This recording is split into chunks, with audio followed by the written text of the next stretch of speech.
ইদানিং প্রায় দেখা যায় কিছু সংখ্যক মানুষ বলে ঈদ নিয়ে কোনো উত্তেজনা কাজ করে না, ঈদে মজা হয় না। অনেকে আবার বলে সারাদিন নাকি ঘুমিয়ে কাটায়। কেউ কেউ আবার বলে ম্যাচিউরিটি মানে হলো ঈদের নতুন জামা কেনার আগ্রহ না থাকা। আবার অনেকেই তো অসংখ্য জামা কাপড় কেনার পরেও ঈদের দিন নতুন কোনো জামা পরে না। কেন বলুন তো? আমরা মুসলিম, ঈদ হলো আমাদের সবচেয়ে বড় ধর্মীয় অনুষ্ঠান।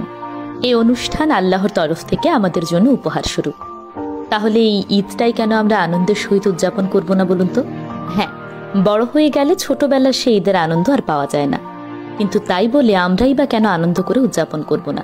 অনেকেই বলতে পারেন ঈদে নতুন জামা কেনার সামর্থ্য নেই। হ্যাঁ, এটাও সঠিক, সবার সামর্থ্য থাকে না, কিন্তু যাদের সামর্থ্য আছে তারা কেন কিনবে না? তারা কিন্তু আশেপাশে পাড়া প্রতিবেশীদেরও জামা কিনে দিতে পারে, সাহায্য করতে পারে। দামি জামা না হোক, স্বল্প মূল্যে জামা কিনেও কিন্তু নতুন পোশাক পরা যায়। জামা কাপড় তো আমাদের এমনিতেও লাগে, তাহলে ঈদ উপলক্ষে কেন নয়? নতুন বৎসর, এই দিবস ওই দিবস সবকিছু আমরা খুব মজা করে উদযাপন করতে পারি। তাহলে মুসলমানদের সবচেয়ে বড় ধর্মীয় উৎসব ঈদ কেন মজা করে উদযাপন করব না? এই ঈদ উৎসব আমাদের জন্য সবচেয়ে বড় উৎসব, তাই এই উৎসবকে মন ভরে উদযাপন করতে শিখুন।